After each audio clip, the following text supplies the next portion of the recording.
Can't hear you.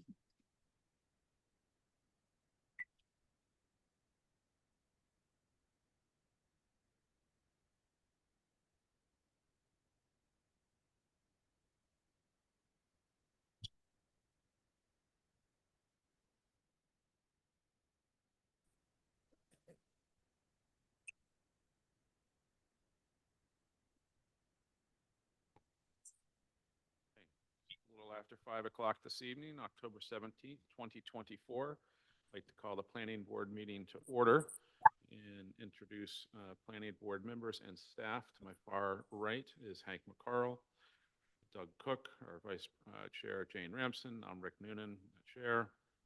Immediately to my left, Greg Catamatore, the Planning Director. That's not Eric, that's Mr. Rosen next to him, and Eric, and then Sean Henry. So welcome. I'm going to turn something down here. Thank you. So first on the agenda this evening are A&Rs, site plan reviews, and preliminary subdivision plans. We have two to deal with this evening. First is an approval not required plan submitted by Thomas Drinkwater to redivide property at 3 Castle Hill Road and 67 Hesperus Ave, Assessors Map 191, lots 42 and number 6. I believe you have a representation here. Oh, we gotta get you a microphone, please. Please hold. Yeah.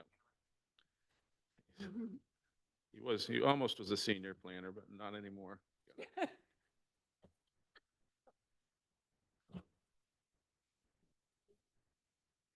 see. No, we need you on the mic. So.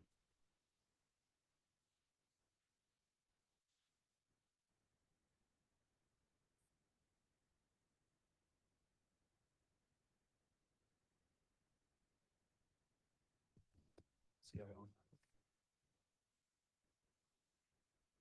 Thank you. Just going to have you state your name and address for the record. Thank you. Good evening, Bob Griffin of Griffin Engineering on behalf of the applicant, Thomas Drinkwater. Griffin Engineering is in Beverly, Massachusetts. As you can see from the A&R plan in front of me, this is really just a simple lot line adjustment. Mr. Drinkwater has an arrangement with his neighbor, Mr. and Mrs. Giordano, to convey approximately 1,200 square feet of land. It will clean up a minor encroachment between these two properties. It'll have no effect on, it doesn't make anything more non-conforming or affect frontage or lot or buildability of either lot. So it's just that little triangular parcel that I've highlighted in the plan in front of me that gets conveyed from the Giordano property to the Drinkwater property. The Giordano property right now is about 1.04 acres in size, so it's much larger than is required in the district. I'd be happy to address any questions. So it looks as though there's no change to the frontage based on the way the property was divided. A very minor change, but the Giordano property has more than enough frontage even after the reduction. Questions from members? Seeing none, I'll accept the motion. I move that we approve the approval not required plan submitted by Thomas Drinkwater to redivide property at 3 Castle Hill Road and 67 Hesperus Ave. I'll second that. A motion by Jan Ramson, a second by Hank McCarl, and we need a roll call vote. Member Noonan. Yes. Member Remsen. Yes. Member Cook. Yes. Member McCarl. Yes. Member Rosen. Yes. Member Henry. Yes. And Member Boken. Yes. Okay. Thank you. Thank you. Thank you all and good evening. Right. So next on the agenda this evening is an approval not required plan submitted by Peter Alf to redivide property at 64 and 68 Riverview Road, Assessors Map 94, lots 35 and 38. We have representation, Attorney Fabaza. Floor is yours. Thank you.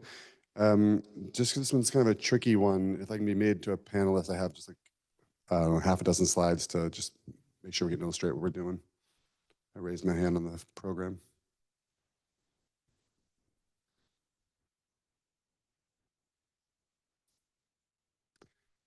I think action needs to be, there we go. Thanks so much.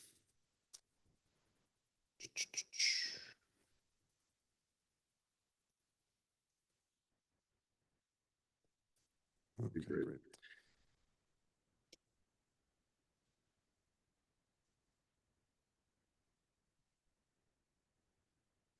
So while this loads up, sure that my mic is muted. Okay.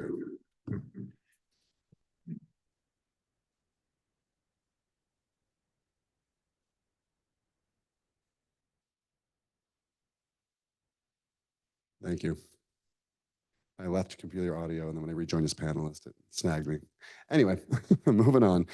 For the record, my name is Joel Favaza. I'm at Seaside Legal Solutions, a law firm at 123 Main Street in Gloucester. The applicant is Peter Alfie. He is under contract to purchase 68 Riverview Road from Mary Elizabeth Ryder. She is the owner of 64 Riverview, which is also the successor trustee owner of 68. And so this is actually, as far as the work, again, I'm sorry this is such a blurry projector these days. Someone should look at this. But if you look in your plan, it's incredibly small lot line adjustment. If I can zoom in. So these two lines are pretty much right next to each other. You can see the old lot line to be deleted. Lot number one, which is the 68 over here, was just under 10,000 square feet. And so we're just jogging the line over enough to get it up over the minimum requirement. And so lot two remains conforming, lot one becomes conforming. We're in the R10 district. We are on a private way. There is, of course, a home on 64, 68 is vacant. And the reason I wanted to have this little slideshow here is because we are under subsection C of 81L. It's also under subsection 3 of 225, which is where we are inside a confines of a private way. However, the planning board can make a finding that there is sufficient width, suitable grades, adequate construction as is to allow the division nonetheless, but it's not a public street or a street that's otherwise been created under subdivision control law. This predates some plans dating back into the late 1800s. And that is one such plan. The parcels outlined in green are the lots we're now talking about. And this is just one, I think probably the most helpful slide. This just shows you the aerial photo of the area. And again, the red marker is the house that's built. As we look at this, to our left would be the vacant lot. And as you can see, this part of Riverview Road is a loop, and there are other single-family houses having adequate access off the remaining portion of it. So I would hope that the planning board would find that despite it not being a road laid out under subdivision control law, despite it not being a public road, that there is adequate construction, grades, width, et cetera, to support another R10 lot.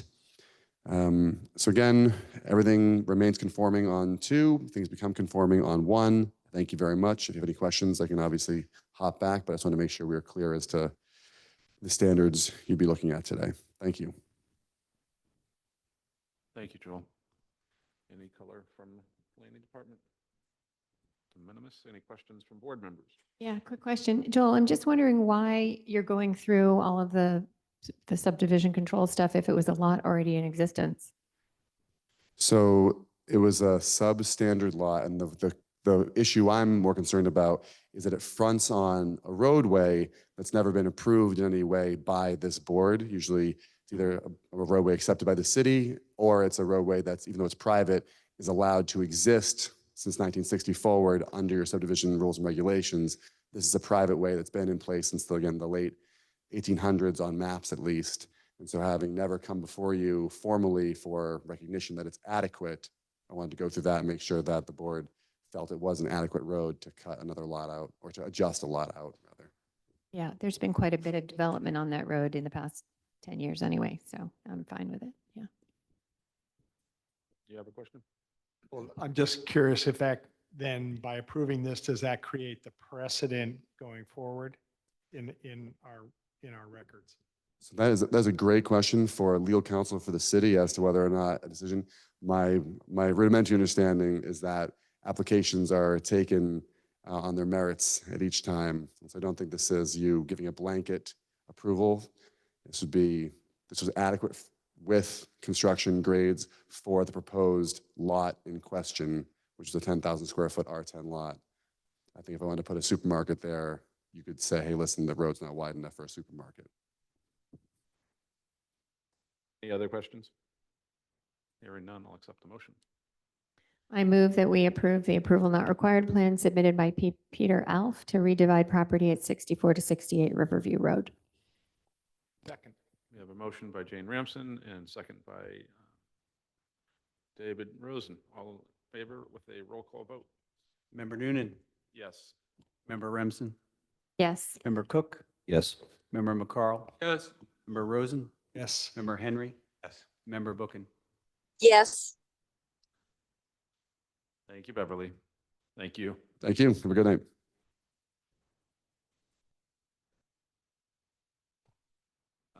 So at the chair's discretion, we're going to take things a little bit out of order this evening. We've got a major project review that we've been working on for, it seems, a long time. And I'd like to, so under major project review in accordance with Mass General Law 5.7.4, the planning board will review the proposed major project submitted by 20 Main Street LLC for a 24 residential unit mixed-use project to be located at 20 Main Street, Assessors Map 7 in Lot 94. And we do have representation here. The floor is yours, Attorney Ellison. Thank you, Mr. Chairman. For the record, Deborah Ellison, Ellison Law Office, 63 Middle Street, Gloucester. Represent 20 Main LLC with the residential project at 20 Main Street. With me tonight is Kathy Gattineri. And on Zoom, I believe our representation from Hayes Engineering. We had received additional responses from Weston and Sampson, or comments from Weston and Sampson on the wastewater situation. And there has been a response filed from Hayes Engineering, and I believe that that's what we're here to discuss tonight and hopefully move on to a planning board recommendation after that. So I'm not sure, I know you have the engineering team here as well. If they want to make a presentation to the board, you'll recall at the last meeting that this was discussed on October 3rd. We had received most of the response related to the revisions that were submitted by the applicant in response to the first peer review. And really the only kind of area that there was still some remaining questions was related to the stormwater design.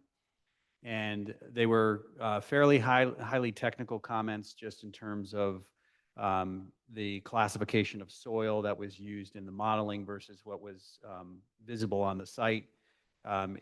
Minor changes in the analysis, but not the overall conclusion in terms of the compliance of the stormwater design with the standards, as well as there was the request for a little additional information on the nutrient loading aspect of the development. There's a methodology for that, and there was a slight tweak to that, again, not with a substantial change in the results. So I think they were highly technical, but not really changing the conclusions. And at this point, Weston and Sampson is satisfied that the applicant has responded to all the comments that they've raised satisfactorily. Thank you, Greg. In that case, there's no need for the engineering team for the applicant to make a presentation. Thank you. Thank you, Attorney Ellison. So any further comment, Greg? I mean, just. I'm really just questions from the board at this Yeah, okay. point. I think the peer review is complete for the aspects that the board directed to be reviewed that relate to the major project standards as well as the standards as applicable of the board, which is kind of the guidance of the ordinance is how would the planning board review this in relative to its standards. So again, that's why the peer review was conducted to enhance the review of departments as well as the engineering department, looking at the traffic submission, the stormwater design, utility design, and constructability issues. And at this point, with the revised plans that it has bearing a date of October 15th, they are satisfied that they meet those standards. Perfect. Questions from board members? David? I noticed in the file that there were some letters about the trees on Main Street and that the two of the largest trees at that end of Main Street are going to be removed because of the project. And there were some citations in there that the special permit required that to be considered. Do we have any commentary on that? So at the last meeting, the applicant represented that they'd be willing to replace those trees at the direction of the DPW director within the layout of the road. Street trees are typically within the layout. And I think that's something that should probably be addressed potentially in a condition. Other questions? Hearing Just none. on, Go ahead, Sean. on the trees, on the sidewalk side though, even though I think that the applicant expressed at the last meeting that given permission from the DPW, they would think about replacing those. That's really the narrowest section of sidewalk on Main Street. And I don't see, if the building comes to where the building's planned, there's really no realistic expectation that trees are going to be planted there. I would agree. I think there needs to be some flexibility at the direction of the Public Works Director. Street trees in the proximity to the project, but it may be difficult without losing parking spaces and basically expanding the sidewalk in that area. It might not be ideal location, but that 2 street trees get replaced along Somewhere. Main Street Okay, as applicable. all right. So it's not in front of the building, but someplace on Main Correct. Street. Okay. Thank you for that clarification. I have kind of a long comment. I just want to make sure everybody else gets their questions answered. So first of all, I'm sorry I missed the October 3 meeting, but I did watch the recording. And I also read all the comments that were submitted. So I thought it might be useful to really quickly go through the special permit criteria and sort of where we are on that, or where I believe we are. So we are directed to follow 5.7.5 of the Gloucester zoning ordinance. And the first direction there is to criteria shall be considered as guidelines in addition to those of section 1.8.3 and 1.8.4. 1.8.4 doesn't really apply to this project, but 1.8.3 has a couple of criteria that does apply. One, that the social, economic, and community needs are served by the project, and I believe that it does. I hope my colleagues would agree with me, or jump in if you don't. It provides much needed housing with small units that we have been needing in Gloucester. Fills in that gap a little bit. Plus it adds either 3 or 4 affordable units depending on the level of affordability that the applicant decides on. With regard to traffic flow and safety, we had a traffic report that said there would be extremely minimal impact. With regard to utilities and other public services, we had the consultant peer review say that the applicant plan for that is adequate. With regard to neighborhood character and social structure, I do believe it's consistent with the neighborhood character of mixed residential and commercial uses. Plus it received something from the Historic District Commission, which I think is the appropriate certificate of appropriateness, approval from the Historic District Commission. I admit I don't love the aesthetics of the building, but the planning board doesn't get to comment on that. So that's just my personal opinion. In terms of the qualities of the natural environment, with the help of the peer review consultant, I think we know that it's met the environmental standards and the stormwater management has been addressed. With a potential fiscal impact, it certainly adds to the city's residential tax income, and there's no vulnerability to flooding in that area. So that is 1.8.3. Back to 5.7.5. A major project should have access from an arterial or collector street via ways serving not more than 10 single-family homes. I believe that requirement's been met since there's not single-family homes on the collector street. It's not connected to, no, it is connected to municipal sewage, so we don't have to worry about B. C, the site plan kind of review that the planning board does. Again, with the help of the peer review consultant, I believe all the requirements have been met, except for the removal of the 2 street trees. Thank you for the people who brought that up, which the applicant has agreed to replace. And which we will recommend as a condition to the special permit. And then all the other requirements of the zoning ordinance, they got relief from the ZBA for the setbacks and the vegetative cover. And they do comply with everything else except for the height and the lot area per dwelling unit and the open space per dwelling unit, which they are asking from the city council for relief. And I suggest we leave that to the city council to figure out. And then where a multifamily residential facility is proposed in a non-residential district, we want the public good to be served, which again, adding housing, including affordable units, does that for me. And then in a non-residentially zoned area would not be adversely affected. I believe there are no adverse effects, and that the use permitted in the zone would not be noxious to multifamily or assisted living use. And I believe it, in fact, it supports the economy and vitality of the downtown by having those units there. And all of the rest of 5.7.5 applies to shopping centers and assisted living. So that being said, I recommend that we move on to a motion if everybody's ready for that. Anybody would like to respond to Jane's comment? Seeing none. Okay, so we have a long motion, but I'm just going to summarize the conditions in case anybody wants to talk about those before we read the whole thing. So we want to recommend that 2 street trees that are removed be replaced. We want to recommend landscaping and buffering for 33 Middle Street. We want to make sure the applicant funds a third-party building code review of the construction permit plans and a fire code review, a third-party fire code review of the construction permit plans.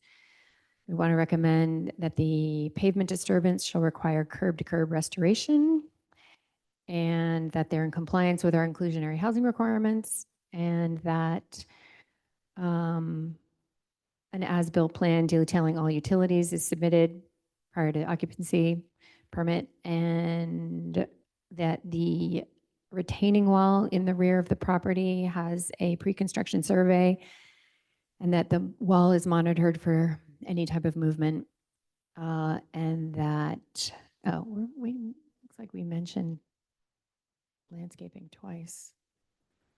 Yeah, anyway. And if everybody agrees with that, I can read the whole thing. So I guess the only addition I would offer is that the street trees be replaced at the discretion of the DPW director. That was the first thing. Yes. In proximity to the proposed project. Not a Gloucester Crossing. So any comment on those conditions before we move to a formal reading of the motion? Hearing none. Jane, that's all you. Okay, bear with me, everybody. I move that based on the application submitted by 20 Main Street LLC for a 24 residential unit mixed-use development to be located at 20 Main Street, Assessors Map 7, Lot 94, City Department reports, and the Planning Board Commission peer review by Watson and Sampson Engineers, the Planning Board finds that the applicant, 20 Main Street LLC, has provided sufficient data on the hydrology and stormwater management, water and sewer utility design, and traffic impact assessment to demonstrate that the impacts of the proposed project have been minimized, and that the project as revised and reflected in the revised plan set dated October 15, 2024, satisfies the special permit criteria of sections 1.8.3 and 5.7.5 of the zoning ordinance. Further, the planning board recommends that any decision of the city council consider incorporation of the following conditions. 1, prior to the issuance of the special permit, the applicant shall enter into agreement with the Director of Public Works for the replacement of the 2 street trees to be removed as part of the proposed project with proximity to the proposed project preferred. Such agreement may be incorporated in a decision by reference. 2, prior to the issuance of the special permit, request further detail regarding the landscaping and buffering for 33 Middle Street, and any such plan may be incorporated in a decision by reference. 3, prior to the issuance of a building permit, the applicant shall fund a third-party building code review of the construction permit plans. 4, Prior to the issuance of a building permit, the applicant shall fund a third-party fire code review of the construction permit plans. 5, the extent of pavement disturbance in Main Street shall require curb-to-curb restoration with grind and inlay of new pavement. 6, prior to the issuance of any occupancy permit, the applicant shall demonstrate compliance with Section 5.11 inclusionary housing requirements, including the number of affordable units to be provided, the income limits of said units, and a schedule of completion. 7, prior to the issuance of any occupancy permit, as-built plans detailing all utilities shall be submitted to the building department and the Department of Public Works for review of consistency with permit plans. 8, prior to the issuance of the building permit, applicant shall complete a pre-construction survey of the retaining wall in the rear of the property and monitor the wall for subsidence or movement and confirm the same prior to issuance of any occupancy permit.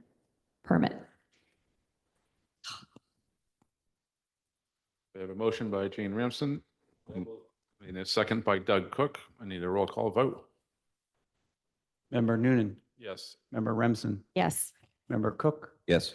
Member McCarl, Yes. Member Rosen, Yes. Member Henry, Yes. and Member Bookin. Yes. Okay, thanks very much.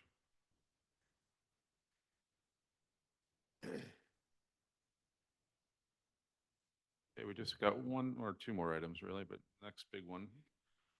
So next on the agenda this evening is public hearings in accordance with the provisions of Mass General Law 40A, Section 5, and the Gloucester Zoning Ordinance, Section 1.11. The Planning Board shall consider the following proposed zoning amendments. Amend Section 5.9, Cluster Development, Section 5.9.3.2, Review by Other Boards, by adding a new subsection A as follows. A, review by independent consultants. The planning board shall consider whether, due to the complexity of the application plans submitted and specific subject matter expertise requires to thoroughly review the application, retaining a third-party consultant pursuant to General Law C 44, Section 53G, would facilitate the review process, and amend Section 5.7, Major Projects, Section 5.7.4, Planning Board Review, by adding the following sentence at the end of the existing section. Consideration should be given as to whether review by a third-party independent consultant pursuant to General Law C 44, Section 53G would be appropriate due to the complexity of the applications, plans submitted, and specific subject matter expertise required to thoroughly review the application, and to amend Section 5.7.5D, Special Permit Criteria, by adding the following sentence after the first sentence of the section. Consideration should be given as to whether review by third-party independent consultant pursuant to General Law 40C and 53G would be appropriate due to the complexity of the application, plan submitted, and specific subject matter expertise required to thoroughly review the application. So this is a public hearing. I will open the public hearing. Greg. Sure. So this is something that the planning board has the authority to do already under the subdivision control law, as well as directed under the special permits that you administer, and then the reviews like we just completed this evening. There appears to be a desire of at least two counselors to strengthen that language, make a stronger reference to the board's authority. I think the intention is to make it clear to an applicant that this is something that they may encounter, making it a little bit clearer. And again, it doesn't change the authority of the board to make that determination when you feel that it's needed. But again, also makes it clear that this is something that might be conducted by the board to an applicant. So it's a little bit of a wordsmithing. It doesn't change the ability of the board to do what it does. And that's, the language that's been proposed.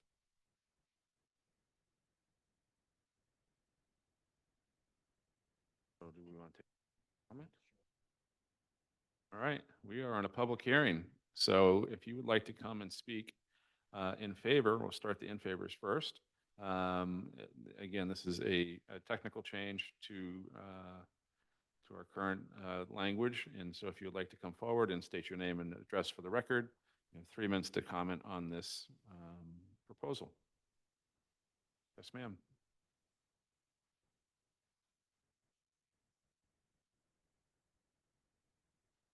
Can you hear me? Mhm. Camille Vicente, 158 Essex Ave. This is a 4, but also I have additional comments about the 4. So I appreciate a review of these regulations, and Greg, you sort of clarified what this means beyond what is already in place, that it's more just a solidification of that. It still seems vague, as it depends on the complexity of the project. And it seems like for clusters and major projects, they are complex in nature. And I argue regulations should require third-party reviews. So there's no gray area on the definition of complexity. Is this something that, I don't know if that's in discussion now or if that's something that could be a part of this discussion? If third-party reviews are required, perhaps plans may be better developed to meet the regulations and ultimately save time for all parties, including our own city resources. Thank you. Ma'am? They cleared out the room, huh? Anybody else like to speak? Seeing none. The elections guy? Okay, all right. Okay, so I guess we'll close the public hearing or public comment period and discussion amongst board members. Wait, I'm not ready. When have I not had a comment? I think Camille brings up a great point, but I don't know. I mean, I think the considering the third party, so it's the burden on staff that is relieved by the third party review. So again, depending upon, there's probably a scenario out there where there could potentially be a reuse of a building, for instance, that doesn't have a lot of site modification, just a change of use of an interior that may not necessarily require engineering analysis or other analyses. And it really is kind of a menu of options that the board has.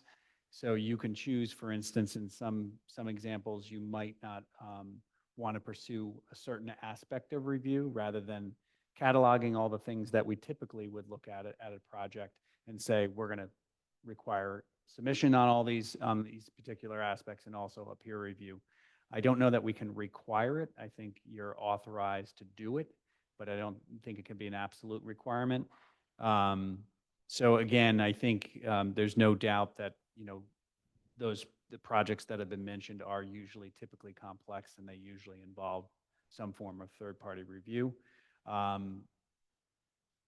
To the extent that it's not something that can be managed in-house.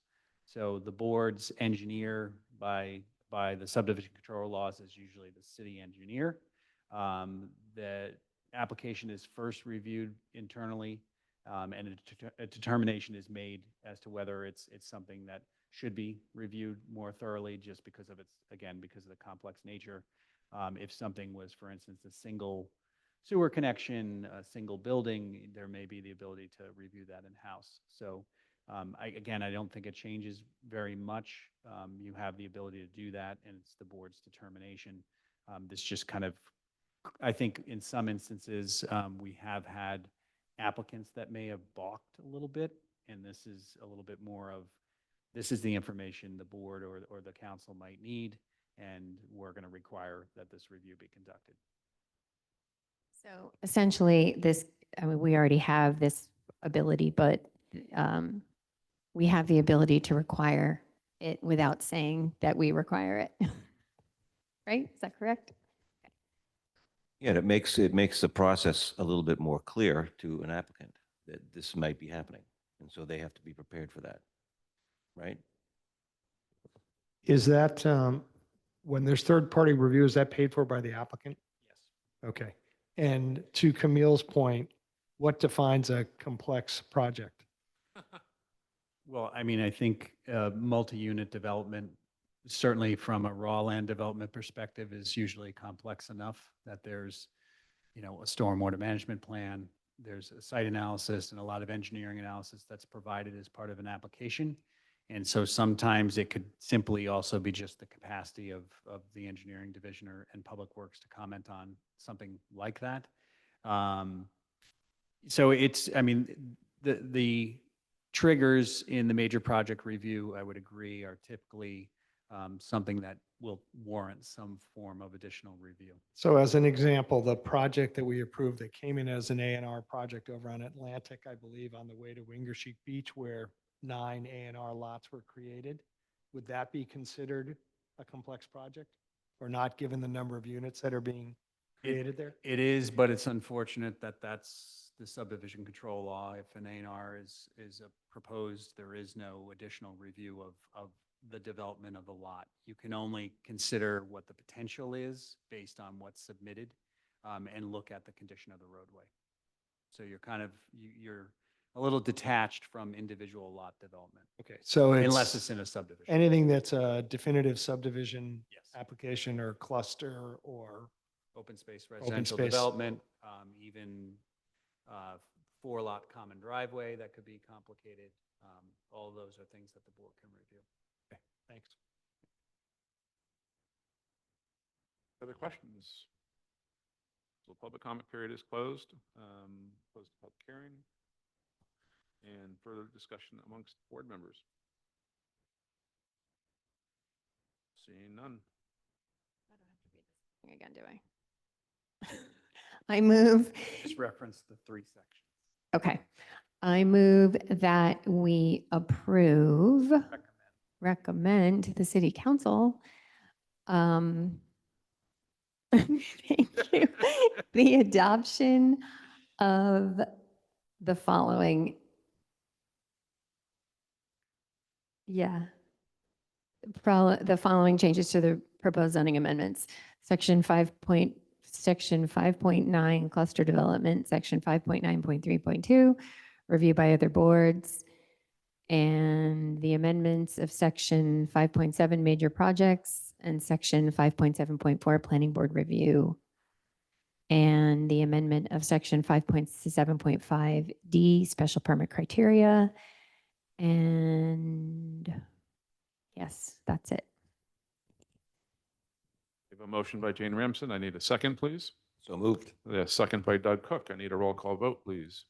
Member Noonan, Yes. Member Remsen, Yes. Member Cook, Yes. Member McCarl, Member Remsen, sorry, Member Rosen, Yes. Member Henry, Yes. and Member Bookin. Yes.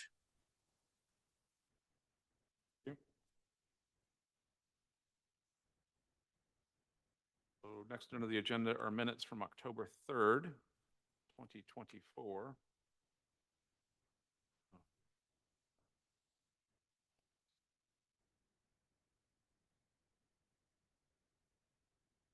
I didn't see them in the drive.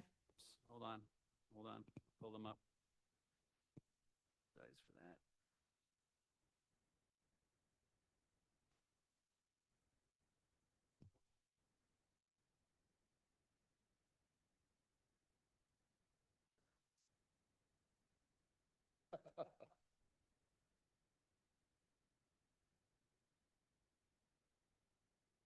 Thanks, Camille.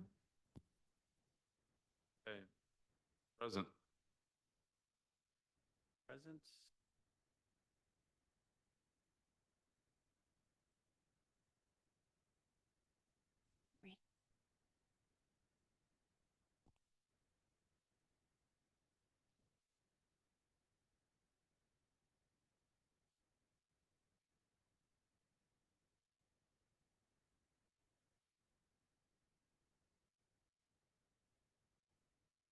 Oh, you can see it. Can you go back? Where's the part? Is that it? No. Oh.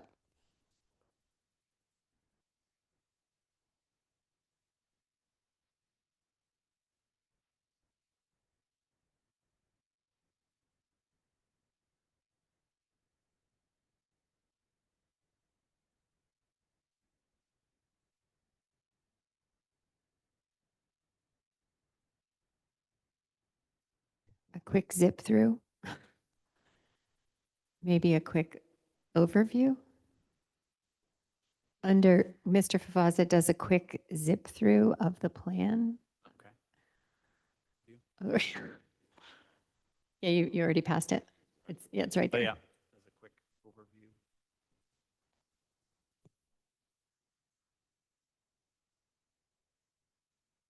No page numbers. Page numbers.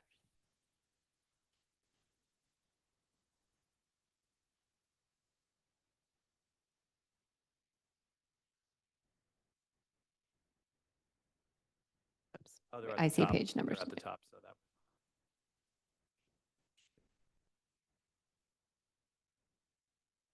Slow down, slow down. Okay.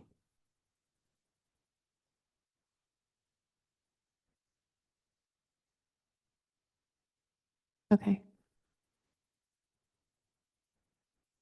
Yep. Yep.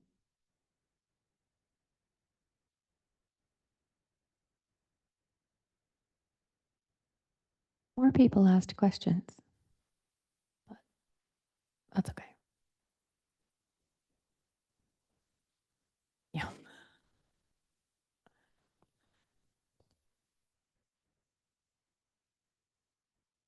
Questions, comments, amplifications, modifications? Seeing none, I'll accept the motion to approve the minutes from October 3rd, 2024. I'll make that motion. We have a motion by Sean Henry. I need a second, please. I'll second. Thank you, Hank McCarl. And a roll call vote. Member Noonan, Yes. Member Remsen, Abstain. Member Cook, Yes. Member McCarl, Yes. Member Rosen, Abstain. Member Henry, Yes. and Member Bookin. Yes. Okay. So we are under other business matters not reasonably anticipated. You got nothing? You got nothing. All right, Hank, floor is yours. Thank you, Mr. Chairman. I'll move to adjourn. I have a motion. I need by Hank McCarl. I need a second, please. Thank you, Doug Cook. Roll call vote, please. Member Noonan, Yes. Member Remsen, Yes. Member Cook, Yes. Member McCarl, Yes. Member Rosen, Yes. Member Henry, Yes. and Member Bookin. Yes. Okay. Beverly? Have a good evening. Hi, Beverly. Hi, and thank you for letting me come remotely. See you next time. Thank you for joining us. Bye-bye now.